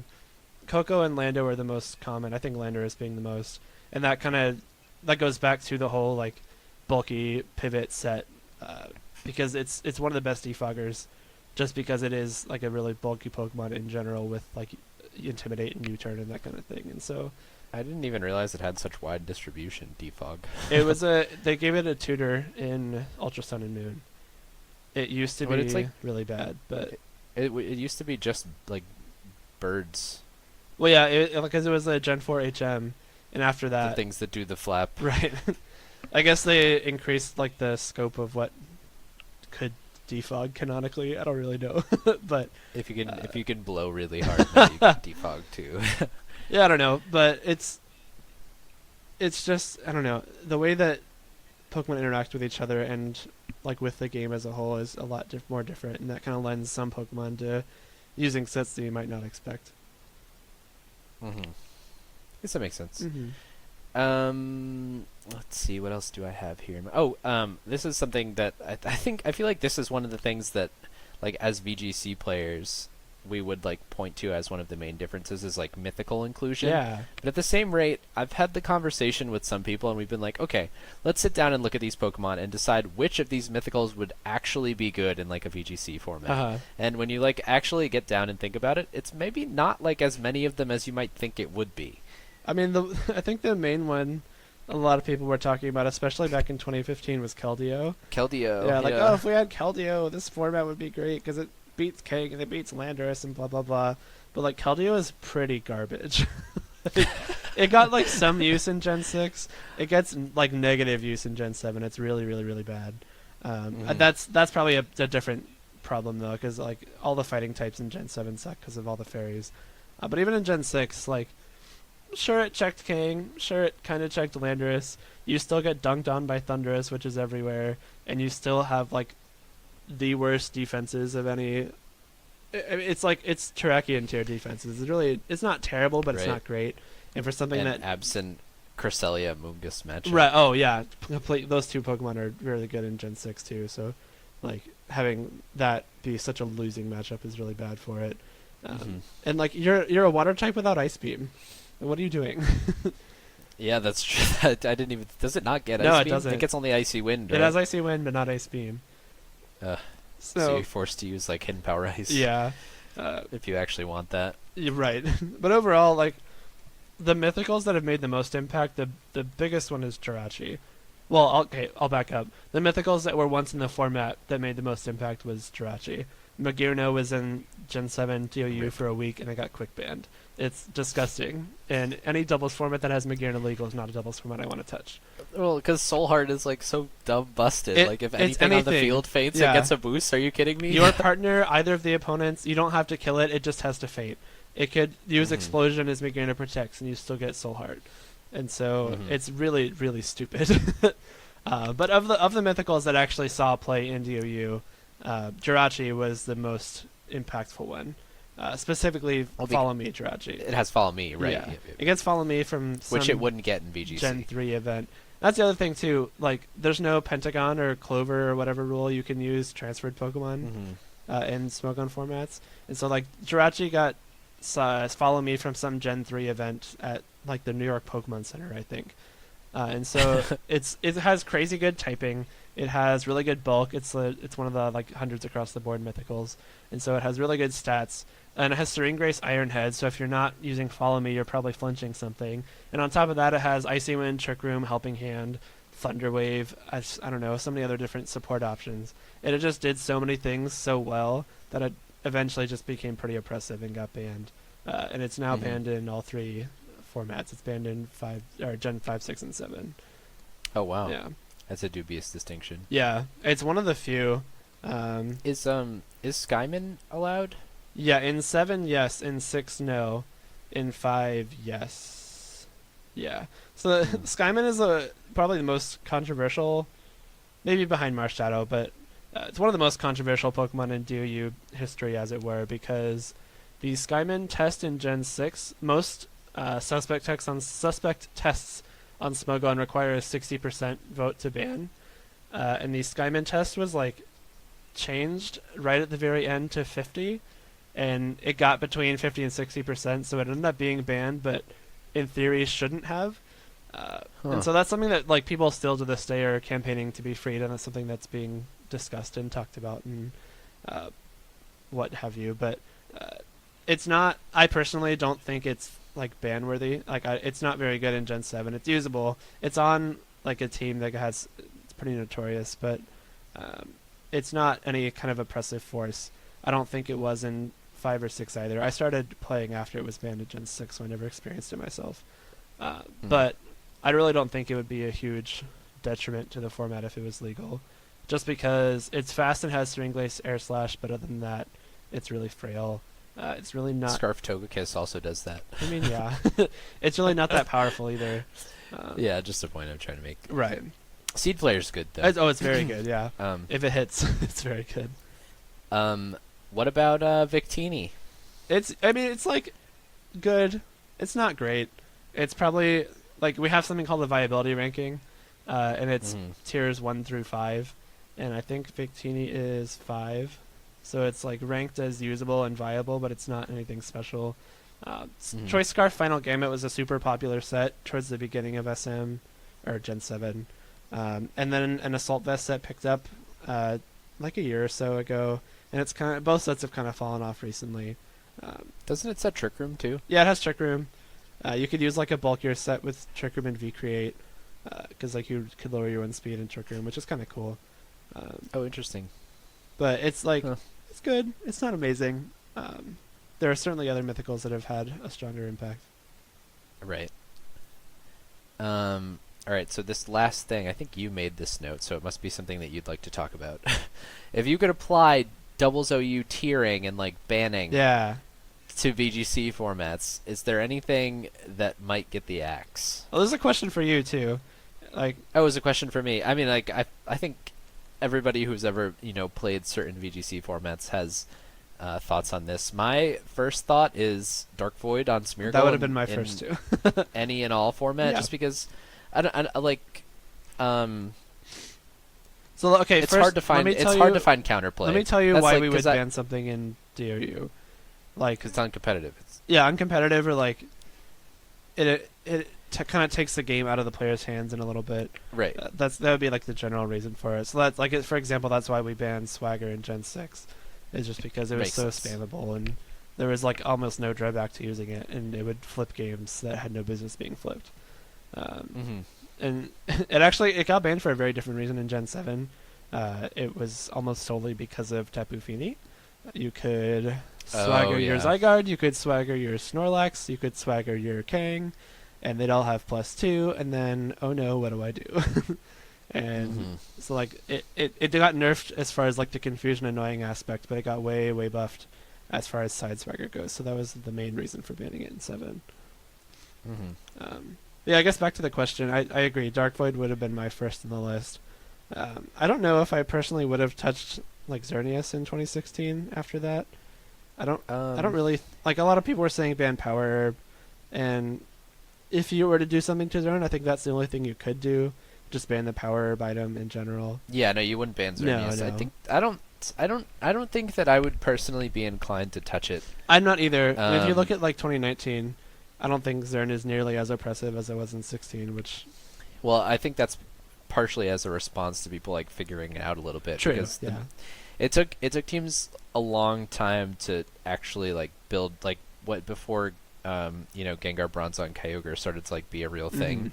It took a long time for people to actually figure out like a way to consistently beat Xerneas that wasn't just like sit Groudon in front of it and hope you hit both blades. Yeah.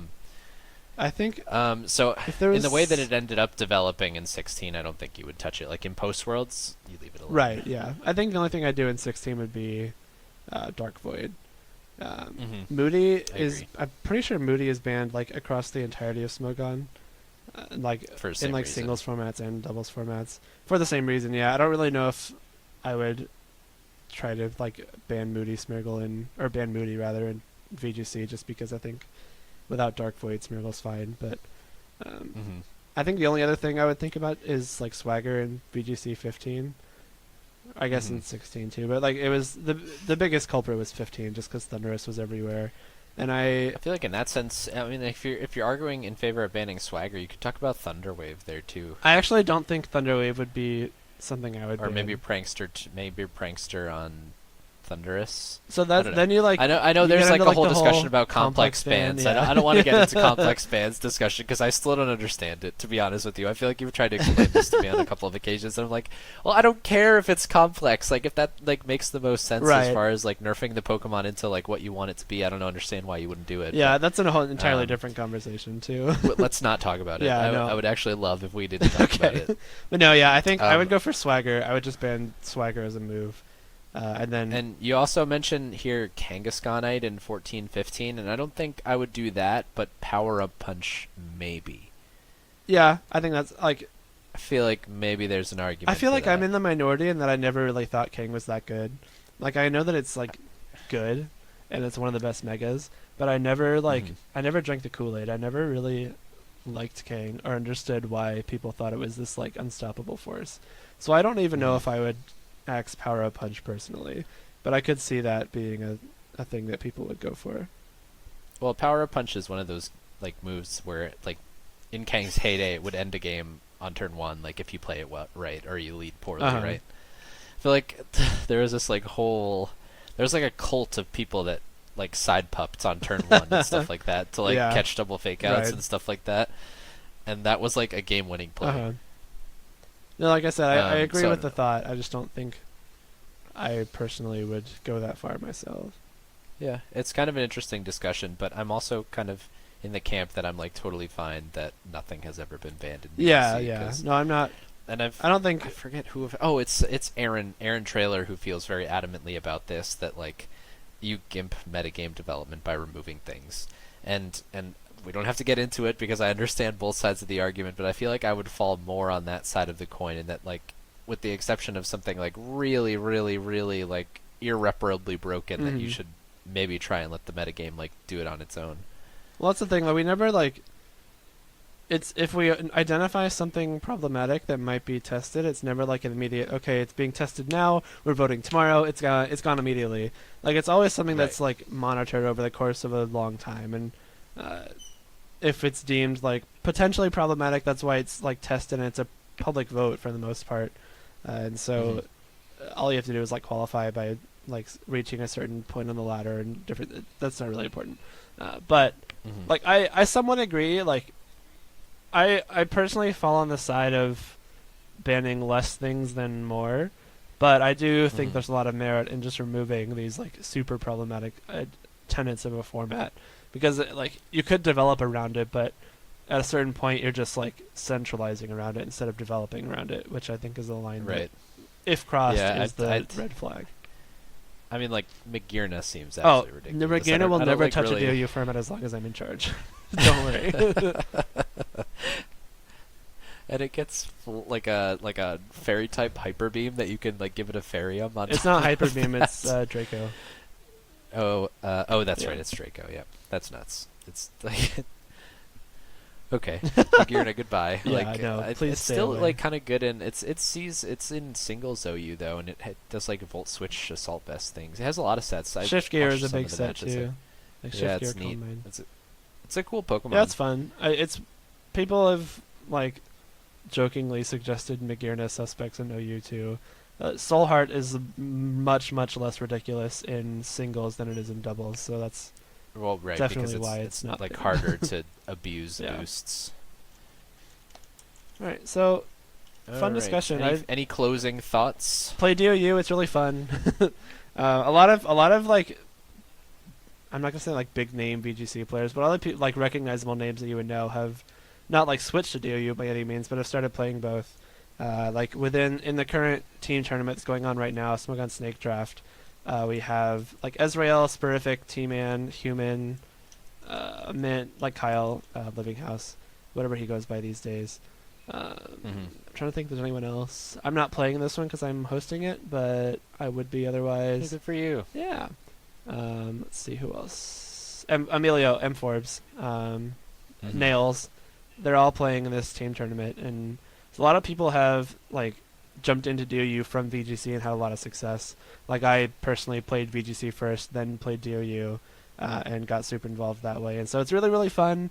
If you want to play, please message me or any of the people that I just mentioned. I'm sure they'd be willing to help you out too. But it's super fun. It's a fun way to stay involved with Pokemon if you don't want to do a bunch of traveling.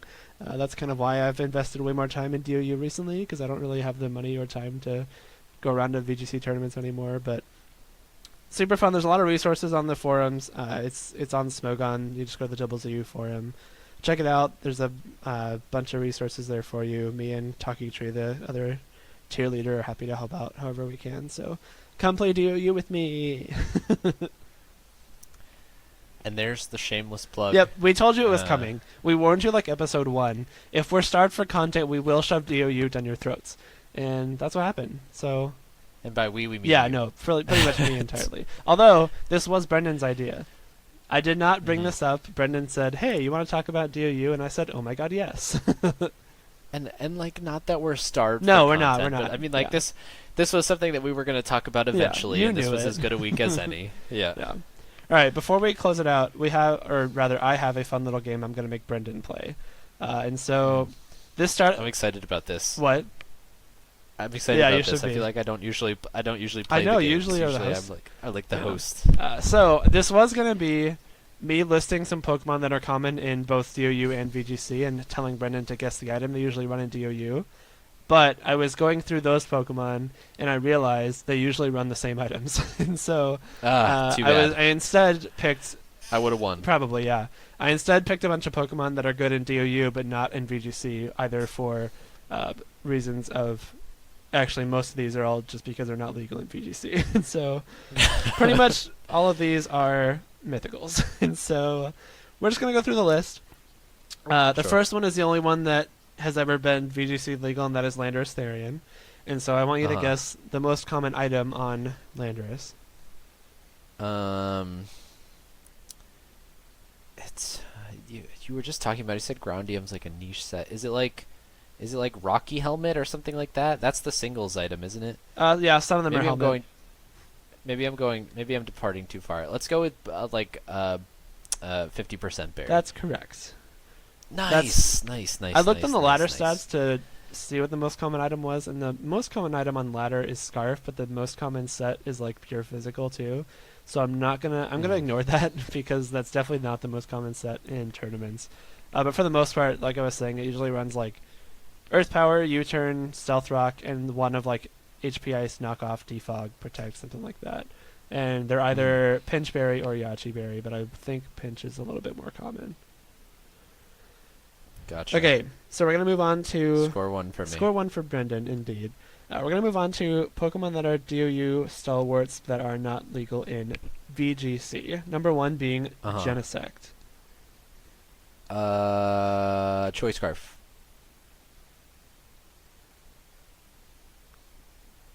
Did you say something? Hello? Choice Scarf. Yes. Did we break? Yeah. Was that right? Yep. Yeah. Nice. So nice. Scarf Genesect is really good because it's faster than Lele. It's faster than Scarf Lele. Scarf Landorus too. It's faster than that. A lot of like the kind of mid-tier Scarf mons, it outpaces and can knock out. So like Landorus gets hit by Ice Beam, Lele gets Iron Headed. Scarf Genesect is really good because it has really, really good coverage. Like U-turn. And it U-turns yeah, too, right? So like stab U-turn with download can do a lot of damage. Iron Head is really strong too, and then it usually runs Ice Beam and something like Flamethrower to hit Cart and Scissor or something like that. But that slot can be pretty flexible. Scarf Gunk Shot is kind of funny if you want to get rid of Coco. AV is also kind of common too. Usually the same moveset. That was going to be my second guess if it wasn't Scarf, because I feel like you want to run 4 attacks. Right, yeah. It has such good coverage that it would be kind of weird to not take advantage of it. AV is strong because it still has those same matchups. Like it still beats Lele and Landorus pretty hard. And obviously if they're not Scarf, you still outspeed them. But it's way better against Coco because you can take something like a Gigavolt. You can take like Thunderbolts and Volts, which is way better. And it kind of gives you you can take advantage of its full moveset without having to lock into one move, which is kind of cool. Mm-hmm. Number 2, I guess 3 actually, is Kyurem Black. Is that leftovers? Doesn't it have like a sub leftovers? That was the big set in Gen it's 6. So I'll give you like a half to that. I rescind that. It's got to be Icium. That's one of them. That Okay. and Life Orb are both common. It's pretty much Gotcha. so like there was a long period where Assault Vest Cure and Back was really really popular, because it was really Mhm. really good. You would run like max bulk with like a relaxed nature or something like that, and it was just super fat. And it icy winded everything. It took like no damage from like Coco Dazzling Gleam would do like a quarter, which is wild.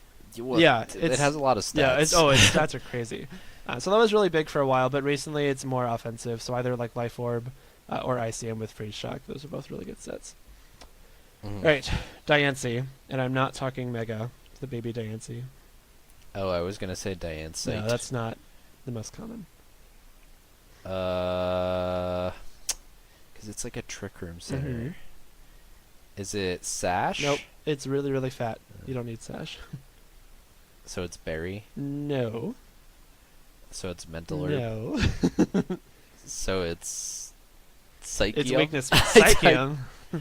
Weakness policy. Okay, It's weakness I policy. never would have guessed that. Like yeah, for like ZTR, the new. And what? know. It doesn't get hypnosis.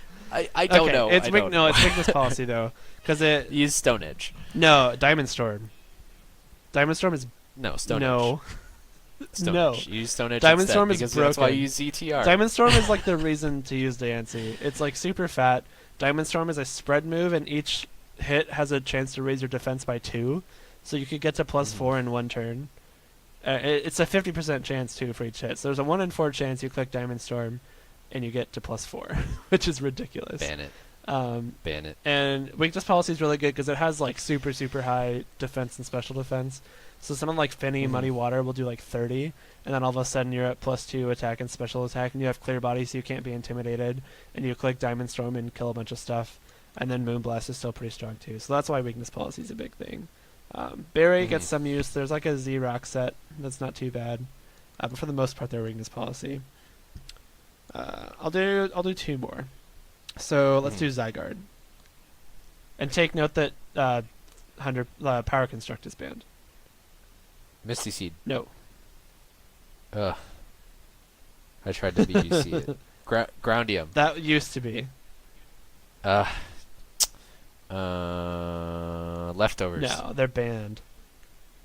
Choice. Yeah. What? Why? Because it's like Dragon Dance Groundium used to be the main set, but it got a little bit harder to like reliably set up once Incineroar popped in, and so people defaulted to banned, just because you keep your strength even if you've been intimidated, and if you're not intimidated you're doing like 40 or 50 to everything with 1,000 arrows, and it's a really good like cleanup mod. If you put stuff in 1,000 arrows range, a lot of times you just kind of lose.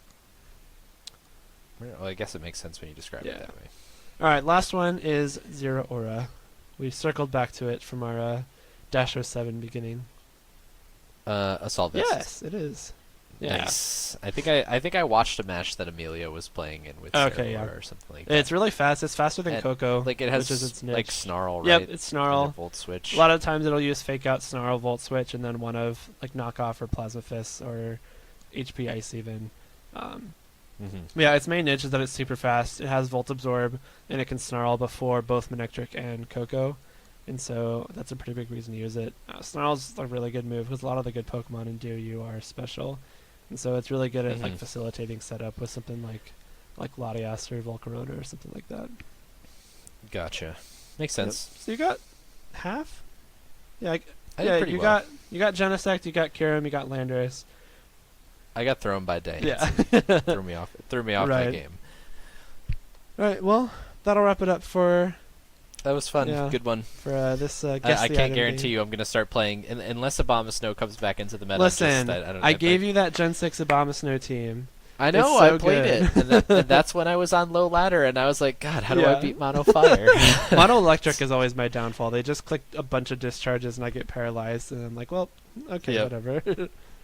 Mm-hmm. All right, so our last recurring segment of every podcast that I will not drop no matter what you say, is our music segment. And I've seen 2 concerts in the past 5 days, and they're both amazing. One of them was Half Alive, and they were amazing and incredible and amazing and also amazing. But I was gonna ask if they were They amazing were. or not, but you covered that. But I already recommended them, so instead of doing them again, I'm going to say the other band that I saw, which is Floor, Flor. They have an album they released last month, actually this month, maybe a couple of weeks ago, called Ley Lines. And that album is really good. They were really cool in concert, and I loved them. So go check them out. Yeah, I think you told me about both of those bands like within a week of each other a couple months ago. Those are definitely like I listened to them as a result of you. But anyway, I think this is one that I told you about that's in like a similar genre vein. The band is called Coin. Oh yeah. I feel like I definitely told you about that. But they're like similar genre, and they have this one song that showed up on my Spotify one day called "Talk Too Much." That's a good one. Their album, yeah. How Will You Know If You Never Try? And it's just like really catchy, and it has like this really like cool sounding guitar riff, and I just like kind of listened to that whole album, and it's all really. I good. saw them open for Young the Giant this summer. They were really good. Oh, yeah, did you really? Fun. I didn't know that you'd seen them live. That's neat. Yeah, they're like the music. It's just like that funky guitar yeah, sound. it was. I like cool. I like it. All right, so that's going to wrap up segment number 2 out of 3, as we usually do here on our podcasts here. So thank you to our guest speaker, Jake, who will not be on the podcast ever again. Yep. So I hope you enjoyed your time with him. He's done. I'm taking it over. This is a coup. So yeah, we'll take a break for just a sec and come back to close the show in just a moment. So enjoy this little intro music.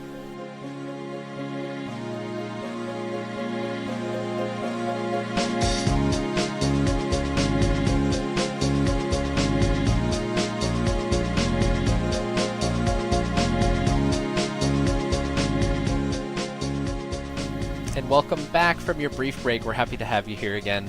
Thanks so much for stopping by for all or part of episode 7.